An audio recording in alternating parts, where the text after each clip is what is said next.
In his move, a Commodore VIC-20, trying to get a decent signal. A Commodore VIC-20, I love it. Ah.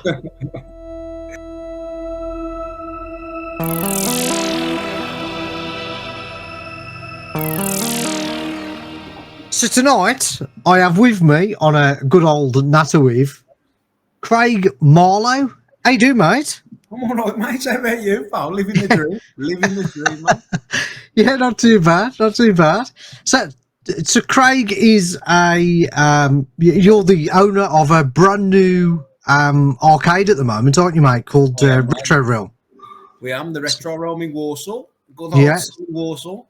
That's it. Good old sunny Walsall.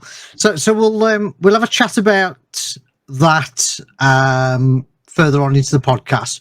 But first of all, mate, what was your first introduction to games? What was your first like computer and gaming experience? Oh, mate, my very first one was the Spectrum Plus. Well, it was the Spectrum Plus 2, but I did have a 48K before that. Yeah. But to be honest, it was a hand-me-down and nothing worked on it. So my type deck didn't work or nothing. I was missing about 40 keys. And so I couldn't really do much with it, mate. And my sister's boyfriend at the time, Andy's name was, great guy, brought me a Spectrum Plus 2 James Bond pack. Oh, okay, yeah. With a light gun and the phaser, mate, in me Evan, amazing. Yeah. Couldn't afford an Amstrad or a Commodore. Well, yeah. A lot of us couldn't, because we had what we had, and that was it. We had what our parents could get us, and so where did you move on from having the Spectrum? Then did you? Well, I went from the Spectrum, then I went basically straight to the consoles. Really, I had a Master System. Okay. I had a NES. Then I went to the Mega Drive, which I absolutely loved, to be honest. Then I went to the Super Nintendo, which I loved because of Street Fighter 2. Absolutely unbelievable. Then I got conned by a video game shop, mate, to be honest. And I traded my life in, my Mega Drive and my Super Nintendo, and about 10 games for a Panasonic 3DO, mate. Oh, wow. Wow, okay. New technology. And yeah. So you thought you were doing the... you were doing the good thing. Yeah. I'll bet. The thing is, though, those 3DOs, they're worth a fair bit of money now compared to like the Mega Drive, because everybody's got Mega Drives.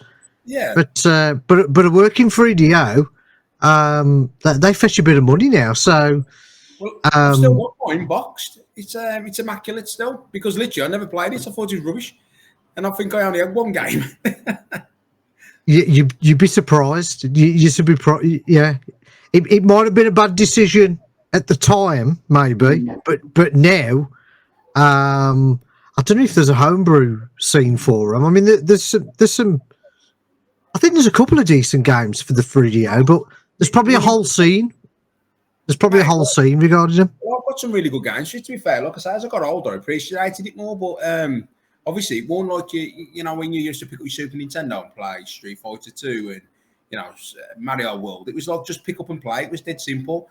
Then I brought like Need for Speed on the 3DO, which was brilliant, by the way. The best, I think, my personal opinion, is the best version of Need for Speed I've ever played. I think it was fantastic. Okay. With the with the FMV footage and that, it was absolutely amazing. Then I brought Road Rash, I had Demolition Man. Did I have Gex? I think I had Gex. Oh yeah, I remember Gex. Yeah, I think I had that. I was it Starblade? Was it? I think. But I had loads and loads of 3DO games, which I've still got now. Which obviously, because I'm a bit of a collector, to be honest, a bit of a geek when it comes to collecting the consoles. Oh right, okay. So what have you got in your collection then? Oh mate, you don't want to know. So Mega Drive. Well, I do. We've got the Master System, Game Gear, Sega Nomad, SNES. We've got your Amstrad, your Commodore, your 64, your VIC-20, your 48K, your Plus 2, your Plus 3. I've got a Mega PC, and I remember that with a Mega Drive slot at the front. Yeah, wow. What else we got? I've got a Virtua Boy. Mate, honestly. Oh, you got Virtual Boy? Wow. Yeah, consoles. I've got loads. I'm trying to think what else. I've got some of the obscure ones as well. Like remember when they brought out the Scorpion, the Mega Drive Scorpion? Blimey, no. It was a copy. It was basically a copy of the Mega Drive. It's called the Scorpion. I got one of those as well. It's an old school one. Yeah. I got the Mega Jet. I don't know if you remember the Mega Jet. Wow, you've got some obscure ones then. Yeah. It was a Mega Drive, but basically you just plug the controllers into the front of like a thing that was about this big, and that went into telly. It was called the Mega Jet. So I think what else I've got. I've got obviously all your Game Boys you can think of. Your Game Gears. What else do we have? Oh mate, I've got absolutely tons. Have you got them set up? I've got a few of them set up, yeah, but it's getting a chance to play it now, especially since But the beauty of it, we've got a room with loads of the old consoles in, which we can just sit here and play them now. So it's like a bit of a really big man cave. Yeah, that's what it is, really. That's all it is, man, to be honest. So we're a big man cave. I love it. So how did you start off then, mate? With did you say that you used to own some computer game shops? Yeah. So basically in the late 90s, 96, 97, I opened up my first store. I was 17 at the time. But because I was working from quite a young age, as we all seem to do then, I was glass washing and had the biggest paper round in the world from the age of 11. And that's why I look so old, mate. So I used to have the flats and the lift was always broke. Mate. Man, you got calves this big. yeah. They just put loads and loads of leaflets in there, mate. Oh, God. Yeah. So I started saving, and I got to 17, and I thought, you know what, I'd like to open a little shop. And where I was working at the time, I was working in a club, in a pub, basically, called the Bloxage Memorial Club. And I was doing glass washing there, and I got to the age of 16. I started doing bar work, and by the time I got to 17, the guy was going on holiday, and I was running the pub, which was it was a big working men's club at the time. You know, it had 5 rooms and 4 cellars. It was massive, and I wasn't even old enough to drink. And I ended up getting my license through Bass Mitchells and Butler and Banksy's and Hoygate, and they just trained me to be a brewery manager, and I was like 17, literally. Wow. So I started managing the pub. Then I got towards the late 17s, and I thought, you know what? I've always loved video gaming. I still do now. Like I say, I'm a big kid, so I wanted to open a video game shop. So I did, and my first one was called Virtua Games, and it was a shop virtually 5 minutes away from the club I used to work, and it had about 14 different areas where it leaked. There was water coming in all the time. Oh, blimey. Okay. And I had an old arcade machine in there, and it was and I put a Sega STV in there with Diode Arcade. I don't know if you remember you put the STV in and put the arcade machine, the cart into that. And I had that, mate, and I loved it, and that's where it all started. Then after that, I just kept opening video game stores and went to work for all different companies. I went to work for Selfridges as a head of fraud, and I've worked for loads of mad, big companies over the years, but I keep coming back to gaming, and it's probably because my love for it, to be honest. And I don't know, it's like what I've noticed more here than I've ever noticed before. The community behind the video gaming side of it, it don't matter what you are, if you've got any issues, or if you're worried about something, or if you've got anxiety or anything like that. And all these people, you put them in one room, and there's literally everything goes, which absolutely fascinates me, because I'm actually new. I'm new to the arcade side of it, but the video games, I've had quite a few shops. So I had Virtua Games, I had Beyond Belief, I had Pink Planet, Renegade Retros, Future Zone, Toys and Joys. We used to work with a company in Honolulu when the PSP came out. So yeah, I've had a fair few video game stores over the years. Yeah, it sounded. I mean, you're right what you're saying now. I mean, out of all the things that go on in the world, when it comes to games, it joins everybody together. It doesn't matter what walk of life you're from, or what country or anything like that. Games just brings everybody together. So that's a real good thing, really. Yeah, and it's mad. It's like, we've got a few different staff who've got a few different issues, which I think we've all got something going on somewhere in our life. And you know what? We got a couple of staff who didn't really talk. They suffered really bad from social anxiety, but they're here and they absolutely love it.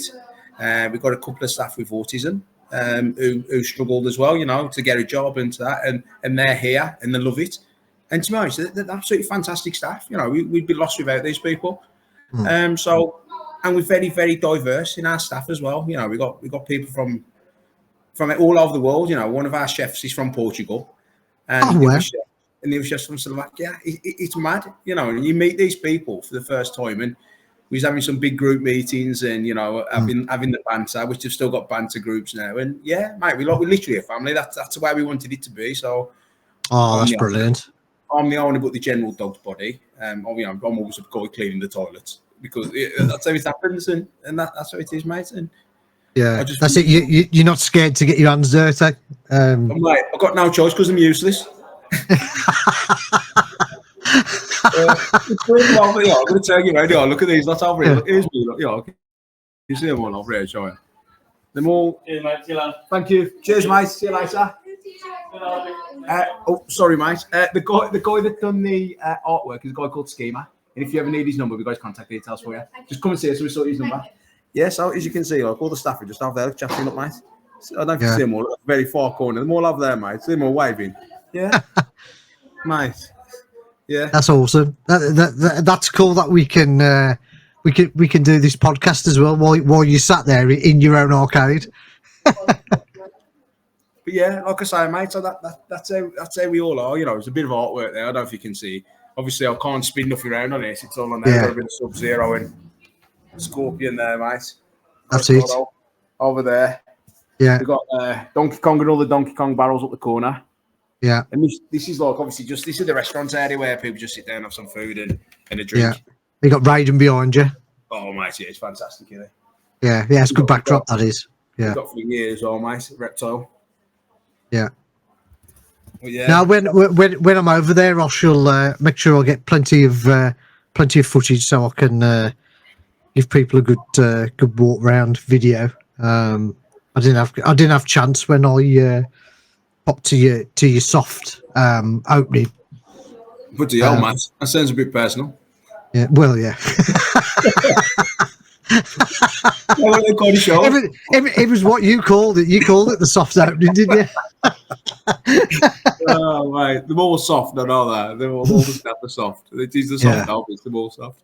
Yeah. So, yeah, going into the arcade then, mate. What made you want to open this arcade up then? Do you know what? The God's honest truth. I've got a man cave at home. This is where it's all come from. And I've got a man cave at home. And me and my lad, I've always had my own business, and I've got my own business doing something else now. And it was like we used to spend that much time together playing old games like Street Fighter and that. And I can remember all this in the 90s. We had a place in Walsall called Peter Pan's, and it was a cafe, and there was about 8 machines in there. And, you know, I can remember the atmosphere, you know, like winner stays on, and, you know, you're knocking your mate next door to you, and he's getting your elbows in there, you know, because you're battering him on Street Fighter or Mortal Kombat. And you know what? I missed that kind of community spirit, especially with the younger generation. And what it is, especially around here, you know, Walsall's a poor area. It's not got massive amounts of money. The Midlands, you know, we all know it's a poor kind of area. And we just wanted to open somewhere, for one, what wasn't really expensive, but two, where the community can get back together and do the things that we love growing up. You know, you obviously remember the arcades. It was amazing. We all loved it. But it was a brilliant time. It got lost. Yeah. And so we just wanted to bring that back. And it wasn't really, I could be dead honest, it wasn't a money thing, because I've got a business and the business is quite well. And it was more about, I wanted to bring something to Walsall. I'll be dead honest with you. Because that's fair enough. Yeah. Yeah. You know, and I'm passionate about video gaming. I've loved it. It's been my life for many, many years with the video game stores. So it's like trying to give something back, really. I can't explain it. But yeah, I'm just passionate about it. I love the video game industry. And the way you see the people walk around, like them 4 people who just walked out, you know, you just see them, they just get down there and they love it and they enjoy it, and they remember games that we remember, or games that they've never ever seen ever, or they've heard about, you know, on the internet, because obviously give all about we as kids, and you hear about it and never get a chance to play, but now they do. Yeah. So you had you obviously were supposed to open up. Was it like June, July, August? Was it July, August originally? So what happened? What caused the delay? So we had a nightmare with building regs. So that was the first thing. Then this building, which you can't actually see it at the moment, it was derelict. So we had to do a lot of things. We had no floor, we had no ceiling, there was no electric, no water. We had a 3-meter hole in the floor, which is absolutely massive. This was going to be our fire escape, by the way, which they said no to. And yeah, it was just a nightmare, to be honest. It was not. There was just. I'll show you some videos next time I see her, and I'll show you what it looked like to what it looks like now. And yeah, so he's having issues like that. So we had building reg issues, then we had the issues with obviously environmental health because we was building a restaurant at the same time. Well, say restaurant. We it's a diner. We see it's a diner and we do all smash burgers and all that kind of stuff.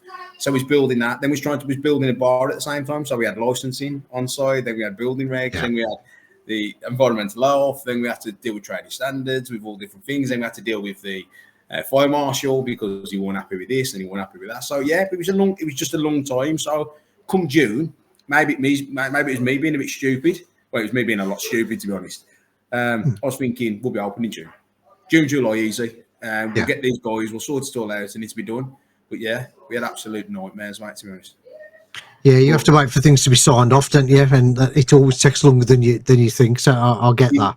Which obviously the fire regs and that have changed. So we're going to things that we believe is right, and things change, and we don't realise the change. For instance, like one of them, we have to put like a metal clip all the way across every meter, just in case a fireman ever comes in and there's a fire and the wires are hanging, because they used to use plastic cable ties. What happens? They burn. So I see. Okay. It sounds crazy stuff, but we just went with the track system and still had to do it anyway, just to pass regs. But yeah, it was just a long-winded. I just what I call it. It was just. Put it this way, I was very, very, very naive when I thought, and my budget. I don't know where my budget come from. Like literally, it was like a fairy godmother budget. I was thinking, oh, I'm only going to spend this much. Oh my god, I've tripled it and added how much on. So like my budget's like way over. Yeah. But yeah, I mean, I've seen, because obviously I've popped over and I've seen what you've achieved, and yeah, I was blown away, mate. I was utterly blown away.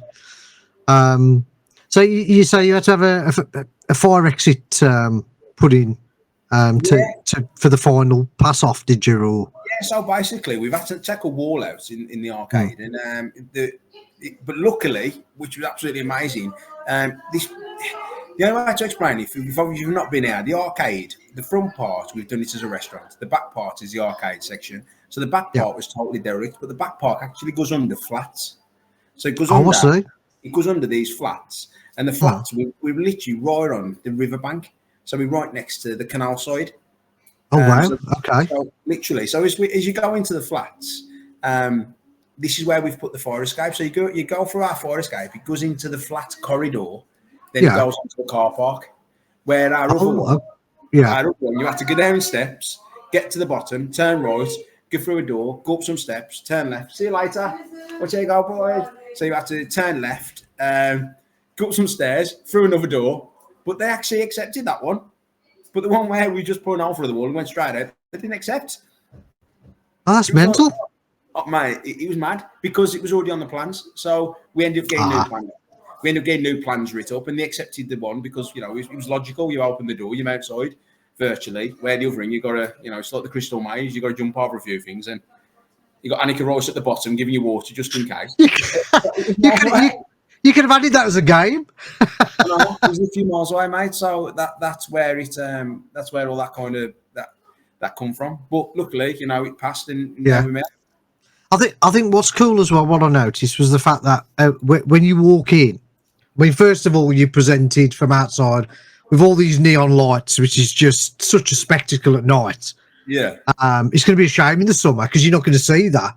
But this time of the year, it's just incredible. All pinks and blues and all neon. So as you walked in, you presented with this fantastic long diner. So can you just come to the diner and not come to the arcade? Yeah. Yeah, that's what happens. So we're getting a lot of customers who do that now. They come here, they have food. Like I say, we do smash burgers, we do all your chicken wings and all this kind of stuff. But we've gone down like a gourmet range. So basically, we brought the gourmet food, about the gourmet price. So we're just trying to give the best food and just earn a small percentage on the profit. And it's working really well. So what we're getting now, we're getting the locals coming in. They're coming to sit down, just have we call it the Big Boss Burger. It's literally about this big. I'll try and show you the thing. It's about that big, and it's 4 pâtés. Jeez. And that's $13.95 with fries and a drink. But it's like literally, it's huge. And we're getting just the guys coming now just to sit there and have a Newcastle brown ale, which seems to be the drink of choice of Walsall. It used to be when I was about 30 years ago. Newcastle brown and Kiwi 2020. Them are the ones. Wow, Kiwi 2020. Jesus. Cherry B. Yeah. Oh my. Scary. Yeah, but it's some states with those drinks. Jesus. Oh mate, of the park. It's terrible, isn't it? Yeah. Well, that's it. That's that's how we was brought up, wasn't it?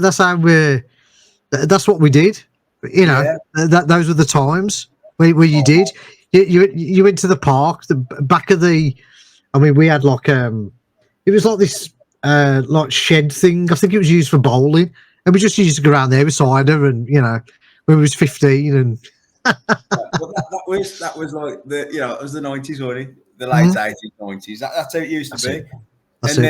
Then you'd end up in a youth club somewhere, or if you had some money, if you managed to get some money off your mum, because there was tight when we was kids. Yeah. Well, that's it. You had a pound last week. He's like, "But dear, mum's a pound." But it's going to last a month. It's so 20p a go on Street Fighter. You got 5 goos, and the big kid took it off you, so you went in it with 1 anyway. Yeah, it's right as well. It's right. Yeah. But I mean, you was probably the same. I spent pretty much all my childhood in arcades, no matter where I was. If it wasn't down the Chippy, I mean, we had a cinema called the Royal, which was falling to bits when I was a kid. Yeah. And then they ended up shutting it as a cinema, and then just opening it as an arcade.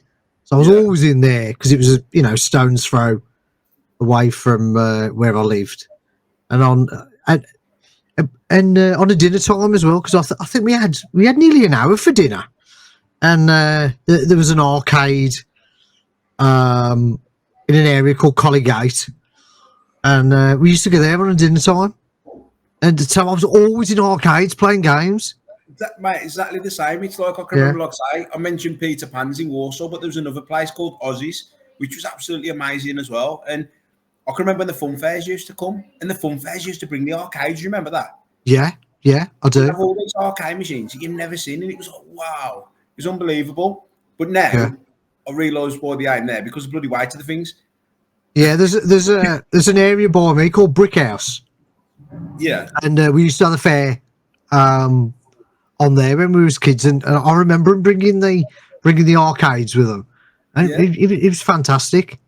But I think there's like a big there's like an old person's home on there now, so that put a stop to it. What was your first memory of the arcade? What was your first game you ever played? Do you ever remember? I'll tell you something. It probably was. It would have been either in a British Legion. Yeah, 100%. Or Labour Club. Yeah. Because there was a Labour Club by me, and there was I always remember there was a little room, and there was about 5 or 6 little arcades in there, and you could have your crisps and your pop and take it in there. There was a guy. I seem to remember playing Amidar, a game called Amidar, which was on the Atari. I don't know if you remember that. But I remember that being like a cocktail version in there. But it would have been the Labour Club and British Legion, because we had quite a big family. So, I'll be just pestering my dad. Can I 10p, Dad? I want to play the arcade, and that's it. It's mad, isn't it? Yeah, they'd all be on the gamblers. I was never interested in fruit machines ever. I'm exactly the same. I've got zero interest in fruit machines. I just absolutely none at all. They don't interest me at all. But the video games, there's something about it. It was the pull. It was, and it was like that, especially that, the old school 8-bit sounds you used to hear as well. Like not just on the arcade machines, but on the Mega Drive. You remember that 8-bit sound?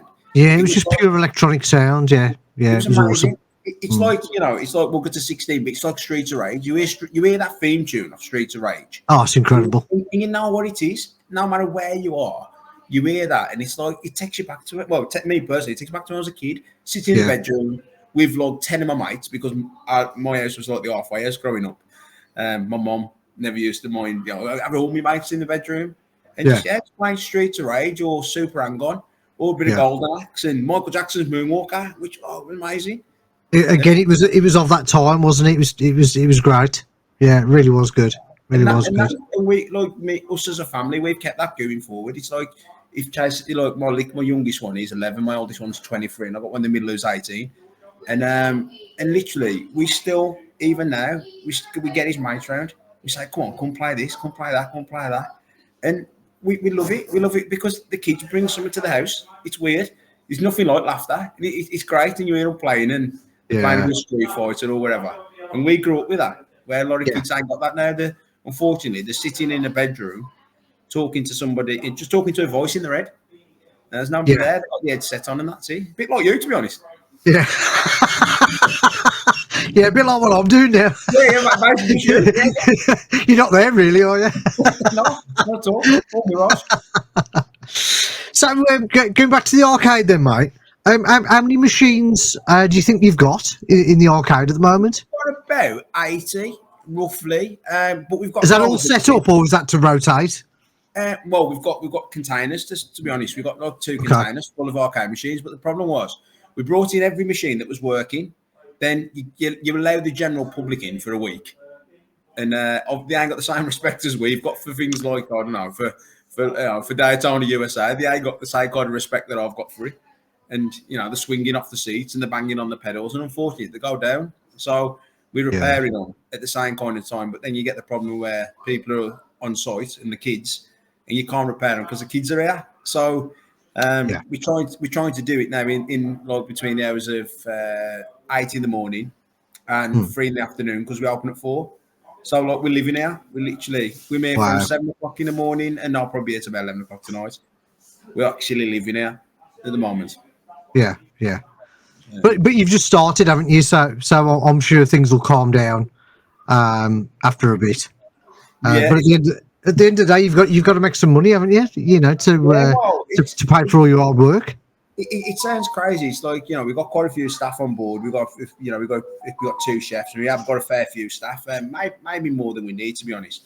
But we wanted them here to just to enjoy it, even if some of them are only to 4 hours. Like we've got a few people with autism who only want to do 4 hours a week because it's too much for them. Doing 6 hours or 8 hours because they've never had a job. So I've got you. For them, that 4 hours is absolutely, it's amazing for them, and they enjoy it. So that's the key, mate. As long as I'm enjoying it. Yeah, that's it. So when I had a quick look around the arcade, I noticed you got like a shop area that looks like you're building up. Is that something you're going to start up, or? Yeah, so what we're doing, we've got in Walsall, it's got a really, really good retro community, because I own a shop in Walsall for ages called Renegade Retros, and it's had a really, really, really big following. But unfortunately, because my other job at the time, so I had another company, I put people in there, and I didn't really give it the kind of time it needed. And what happened was, when I was there for the first 3 to 4 months, it was fantastic. But when I come out of it, like anybody will tell you who own shops or anything like that, when they come out of the business, the people who work there, it's very, very rare.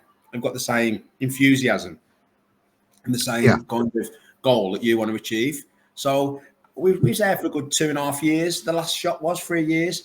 And and because I wasn't there enough, to be honest. And it just slowly dwindled off. Then we just closed it down because the retro kind of community changed again. And the problem is sometimes you got a game here which you've paid £20 for, and somebody wants 150 quid for it. So you're having a laugh. It's a game. Yeah. And what's happened is now that you're getting a lot of people, which it's totally up to them, if they want to collect it. But I like to play them. If I've got a game, I want to play it. I don't want it to sit in a cabinet in a box. So, I want to actually get it and play it. Exactly the same. That's just me. That's, and anybody who collects, I don't blame, that's totally up to them, and fair play. But I think people have realised that. So they're starting to overcharge on things. Which, unfortunately, if people are paying the price, they're going to overcharge. So there's a lot of flippers out there, isn't there, where they're just they're just constantly buying and selling, and it's like You know, there is people out there who just want to play it. They want to. They want that joy of having that original. I mean, there's some games out there that I had years ago, and if I tried to get them now, it cost me an absolute fortune.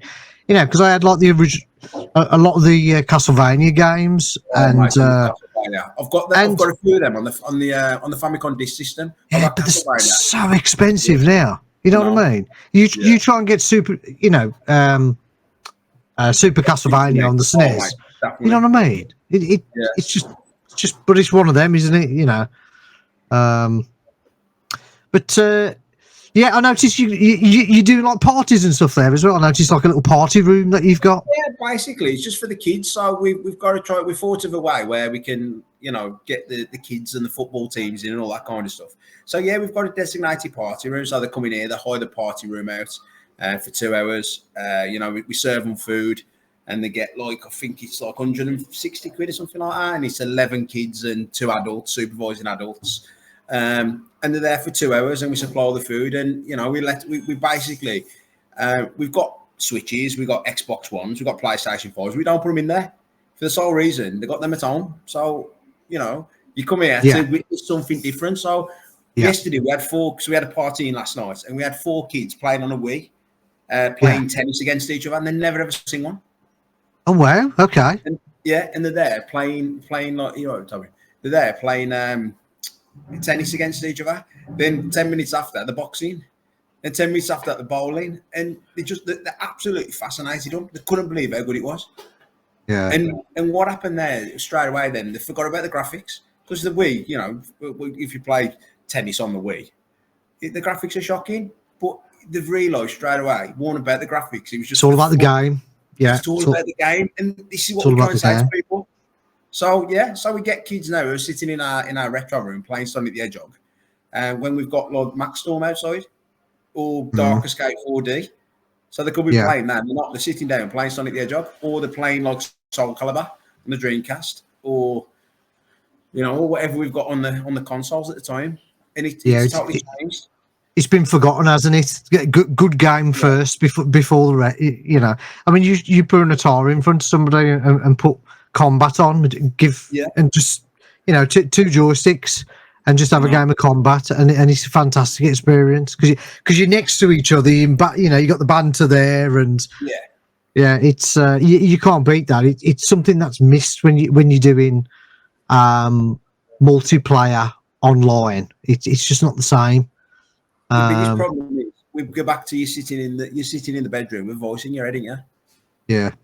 There's zero. There's zero. How do I call it? It's the socialness, isn't it? It's gone, isn't it? It's absolutely gone. So the social aspect. That's why we wanted to build the arcade, to bring it back and to get the kids playing games that they've never, like I say, they've never seen before, and they're absolutely loving it. So how long have you been open now? It's been a couple of weeks. Has it been? Yeah, we opened not last weekend, the weekend before. So like literally done the soft launch, and we've had a really good soft launch. And you know, once again, everybody that turned up from the gaming community, we thank, and we absolutely, we loved it, and it's nice to meet these people. Some of them I've never met. Obviously, a lot of them Craig Turner knew. So Craig Turner brought a lot of guys, which big up Craig Turner. Thank you for helping us out. It's been fantastic. And so like literally, a lot of these people who we'd never met, but it was fantastic to sit down and meet these people and to get their honest criticism, because that's what we need. We need honest feedback. Yeah. And that's the only way we can progress. And I think if we've got the right honest feedback, and obviously we could do another engineer on site. We'd love to pick up an engineer. I'm trying to punt for a job there for anybody. Any engineer there. So you're after another arcade engineer. Like literally, I think we'll get the word out. Mate, we'd love one. We've got a CRT engineer, a guy called Chris Williams. He's absolutely fantastic. All he's ever done his whole life is repair CRT TVs. Wow, that's some skill. That's some skill. Mate, and he used to work for Hand Tracks, which is like, so I found this guy absolutely by fluke, and he's come in. He's 63 years of age, retired as such. Yeah. And he's repairing all our monitors. And you know what? It's unbelievable, because we're sitting there with him and, he's showing a few things and he's saying, you do this and you do that. And I totally understand. Then all of a sudden, he goes from that extreme to this other extreme. He's talking about this, that, and that capacity does this, and this is caused this, that. And it blows my brain because he knows before he's touched the telly. That's what's mad. It fascinates us. Because he knows what's wrong with it. I suppose at the end of the day, you've probably given that bloke another lease of life as well, because he's probably bored. Do you know what? We've had this conversation with him, and it's like, me personally, I couldn't think of nothing worse than sitting in a room on my own. I'm a people person. I love to be around people. But Chris has done this. Chris Williams, his name is, by the way, absolutely amazing guy. He's done this for years. So you put him in that room, and it's like he becomes that room. That's the only way I can describe it. So he sits in there repairing these CRT TVs and all the circuit boards, your PCBs, and all that kind of stuff. Bear me 1 second. So he goes in there and repairs all these kind of things, and he's absolutely fantastic. And he does it quite simply, and that's what the mad thing is, because we're not used to. I'm not used to seeing anybody repair these, and that's all new to me. But it fascinates me. But like you says, it is a new lease of life to him. And he actually said to us the other day, "I love this. This is my life." That's what he said, and that's They get the book out, but he says, this is my life, and that's what it was. Yeah. So he's like a new lease of life, and he just says to me, this is what he loves to do. He actually loves it, and it's like, and fair play to him. He's good at what he does, and he's fantastic.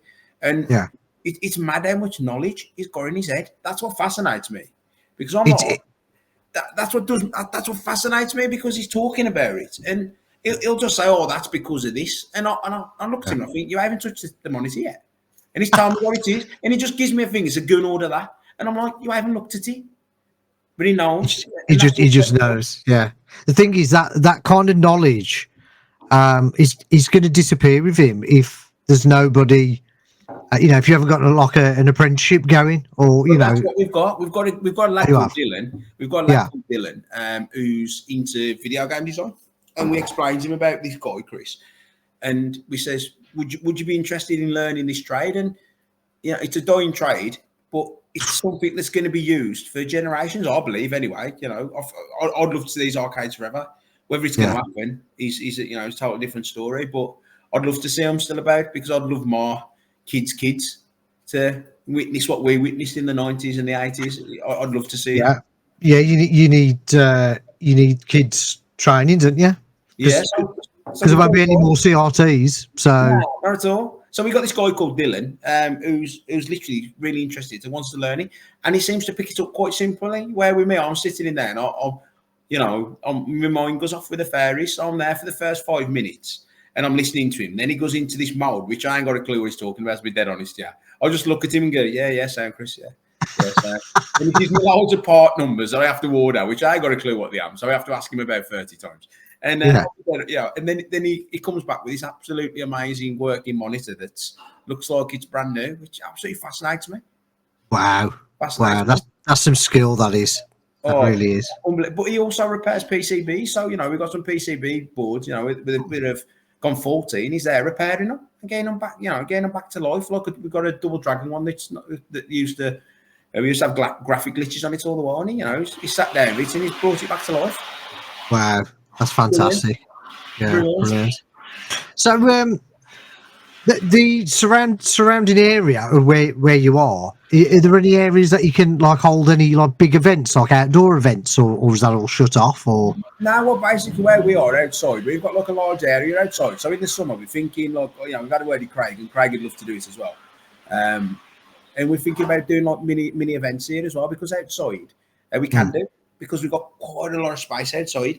And in the summer, I think it's just be absolutely fantastic. We got Pirofino's right opposite, which is a fantastic place to eat as well.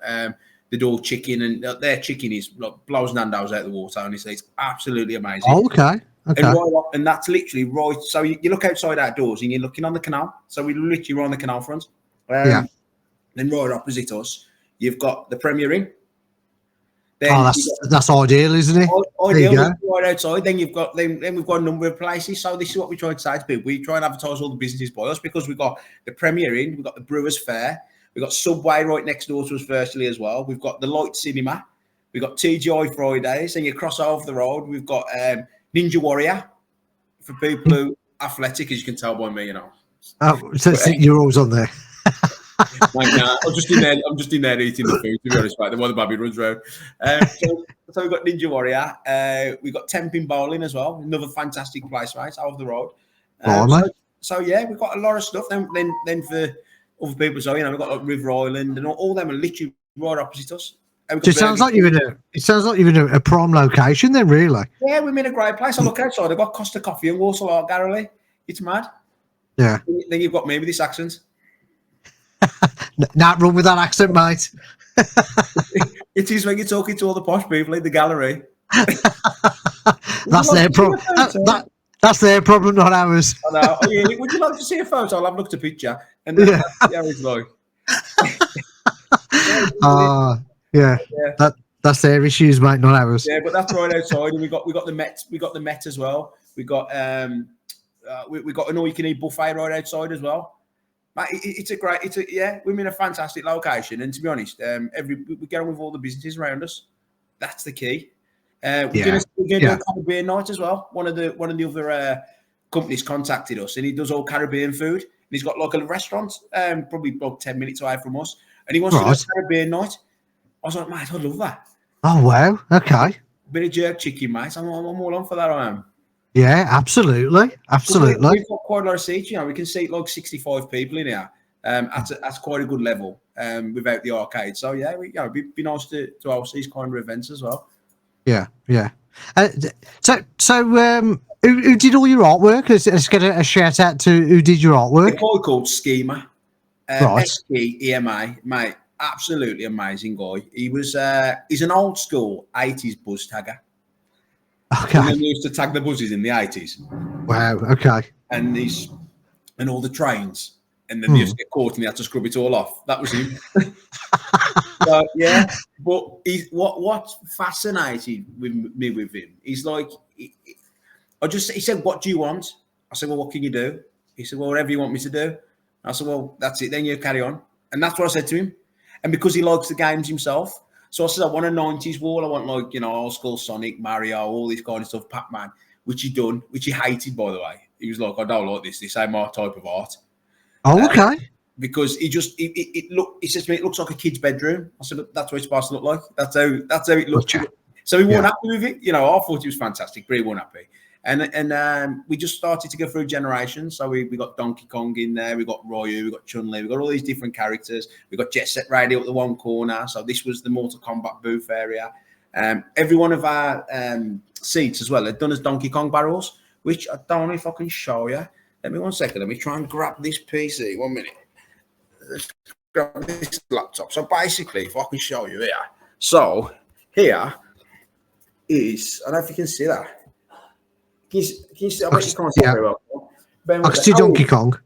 Owen, you knock the spots on, mate. Spots throughout. You knock the spots throughout on in here. So I'll give you a quick shot. So basically, this was his concept. It was fantastic. So he drew this Donkey Kong. So we had the Donkey Kong there. Then we also had like the barrels. He drew all the barrels. But then we turned all our seating into barrels. So everyone's a Donkey Kong barrel. They're fantastic. Yeah, they're so nice. It looks like literally like everything's a Donkey Kong barrel. Yeah. So all our booths are Donkey Kong barrels. Yeah, that's so nice. Really good. That is. One of them. Yeah. So yeah, and that was his idea. Yeah. It was like, if we're gonna build round seats, let's turn them into barrels. And we built them out of wood on the outside, and yeah, that's where it's all come from, mate. Brilliant, absolutely brilliant. So how about for the future? Have you got any future ideas that you might want to implement as time goes by, or? Yeah, there's a few things, mate. To be honest, we want to look at all different kind of events, and not only as in like our retro gaming events, but events for people who struggle in certain things, and like obviously we've been talking to people doing a SENS kind of night, where people with autism come in and they play the games and the music's turned down a bit, all the lighting's on for them because they've got nowhere to go, and it sounds dead crazy. They have, but it's all the same. And once again, back to video games, you put them all in a room and they love it because they've got one common denominator is video games. Yeah. Yeah. We was at Walsall College the other day, and it was crazy because there's a guy there who's he's a mute. He's the say what you know when he speaks when he wants to speak. I'm not sure what they call it, but basically he speaks when he wants to speak, basically. Okay. And the lady's been with him for 2 years, and he don't really talk that much. So we sat by him and started talking to him. He started talking to us, which is unbelievable because he loved video games. Right. And he connected that way. Connected that way. So he's got a carer with him all the time. Oh, selective mute. That's what the class is at. He was selective mute. So he talks when he wants, which just took him 2 years. Took us 5 minutes. Wow. That's amazing. Because I started talking about Yu-Gi-Oh, which I actually know nothing about. I know nothing about Yu-Gi-Oh. But you know, I played the Game Boy game, which I used to love as a kid on the Game Boy Advance, and yeah, and that's why we got talking. We got talking about Yu-Gi-Oh, and he showed me all his decks and what he likes to do, and this is you know, this is straight away. He come out of his shell, which is brilliant. That's amazing, absolutely amazing. That is, yeah. All right then, mate. To finish off, we'll do a bit of a quick fire round. Sound. Unless there's anything else you want to go over regarding just the paycheck. When he was going to get paid.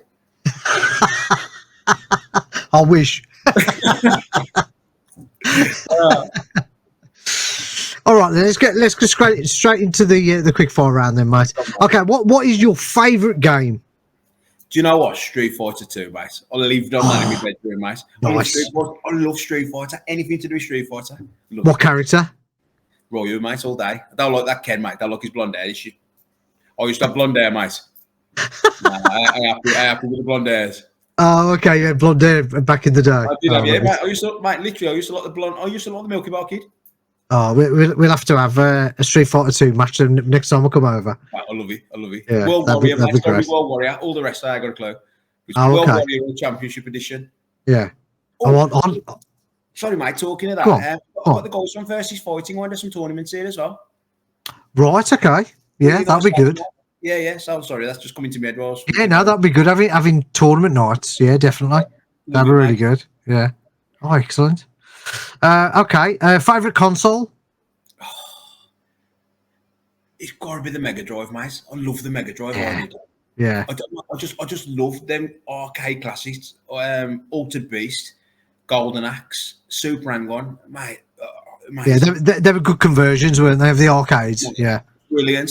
Absolutely brilliant. And yeah, I love the Mega Drive, mate. I love the Mega Drive. Yeah, cool. Favorite drink? Ooh. Alcoholic or non-alcoholic? Well, that's up to you. We'll go for alcoholic. Alcoholic. Sex on the beach, mate.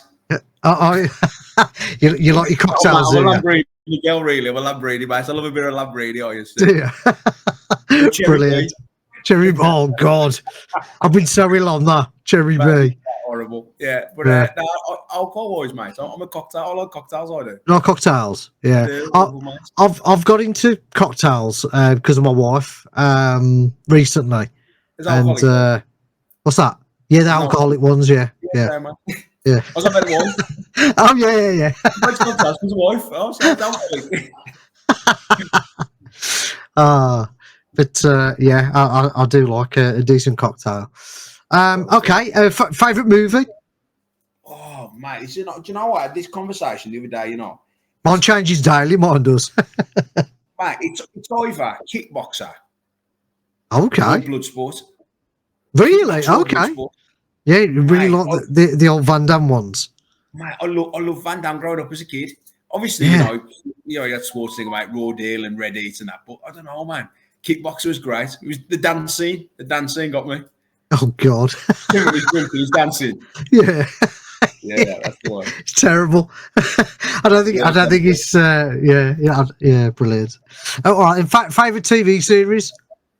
Oh, mate, one or two. It's got to either be Knight Rider. Oh, the old classic Knight Rider, yeah. Or can we say cartoons as well? Yeah, whatever, yeah. E-Man, mate. E-Man. E-Man was brilliant, wasn't he? Yeah. I loved E-Man. Loved E-Man, mate. Yeah. They're working on a brand new film to do with E-Man. I read that the other day, but I just hope they don't destroy it. That's my problem. Are they going to destroy it? Have you seen the new E-Man cartoon? It's terrible, mate. I'll say this though. I put it on, and at first I was like, "Wow, this is amazing! Awesome animation." Yeah. And then they get rid of E-Man, and it's like, "Hang on a minute." What's that, mate, gone to top up his tan in Spain. Yeah. Oh, yeah. So it's a Masters of the Universe without E-Man. Yeah, everybody wants to do that, don't they? No. Yeah, it just don't make sense at all. Just don't Makes no sense, right? The main character. We've got to yeah. That's it. Right, Craig, finally got you on. Yeah, mate, after all that time. It's been months. Literally, it's been months. We've been saying it every week for probably 6-7 months. We have. And I keep losing you down, mate. Like, mate, I never turned up to the date. I apologise, mate. Stood you up that many times. Nah, it's all good, mate. It's all good. you don't buy me a ring or anything, so you're all right. No, mate, no. I'll get you a hooch. Oh God! You can have a hooch. A hooch. Or a roof, mate. I think Reef are making a comeback now as well, so you have a roof. Blimey. Have you got your pumps in now? You didn't have your pumps in? No, because you saying that, because I was talking about a big hole down the back. Yeah. We've got like a massive hole down the back, and this is where the forest. Is that where the dead bodies are put? Yeah, or dead machines. Yeah, dead machines. It's like a machine graveyard down there. But no, so we're thinking of we've got like all this section of beers or bottle beers. But we're thinking of actually putting a proper bar in there, the cellar, because we've got the 3 meter drop. Oh, okay. We can have a proper cellar in there, so we can do all your old school draft beers. You pick what people like, because we don't. There's nothing like a Guinness off the draft, is there? You have it there if a can or a bottle. The bottles are better, but you have to have it. It stays the same, is it? No, not even those. Those big silver cans of Guinness that you put on one of those. What they're called? Yeah, that's it. Yeah, mate, they stay the same.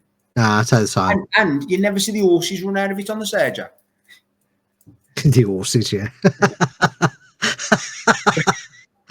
you pull a point. You see, it's over there. Anyway. You do. You see them all come out. Oh yeah, wicked, mate. Well, I'm certainly going to be popping to the arcade and you've restaurant again. Anyway, mate. I'm going to be spending a lot of time there, I think. Mate, no, like I say, it's great to get the gaming community back in. It's just nice. I just love that community spirit that we've got, which is fantastic, mate. And once again, mate, massive thanks to Craig Turner. I'll be dead honest. He's been like a really weird angel, but an angel. He's been absolutely fantastic, mate. And he's come in and he's about talking ill, but he's not in the best of health sometimes, and he's cracked on 7 days a week. That guy has, and I can't thank him enough. Yeah, he loves his. He lives for the arcades and games and events, doesn't he? Yeah, he loves it, and I think that's Joe. It was. I think you look at him now. He's brought a new lease of life back to Craig as well. It's mad. That's good. Yeah, it's really good. Like, he's sitting down, and you can see he's loving the machines. Yeah, he's got a home for him as well now. Mate, yeah, he has. And do you know what? That's it. There's your next thing, and he can come play whenever he wants. Yeah, back to the man cave. That's it. Yeah, at least his killer instinct, because his killer instinct machine's all set up, isn't he? Yeah, it's working brilliant. Now I've got one of the guys. What was his name? One of the guys, Chris. Chris loves tweaking the monitors, so he's always in there. So it is one of the biggest problems with Chris. It has to be perfect. So, you've got a bit of the colours a bit out because the red dropped a little bit, but it's okay. It still looks really playable.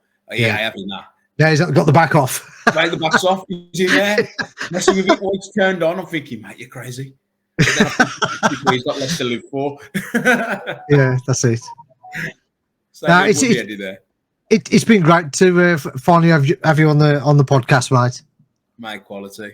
I mean, mate, once again, love, mate. Apologies for how long it's been, and I can see Quake in the background as well. Oh yes, yeah. There. Mate.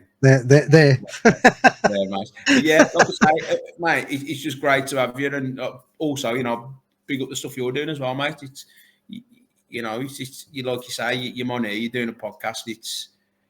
10:30 at night, and you know you're doing it for the love of it, and I appreciate it. Thank you.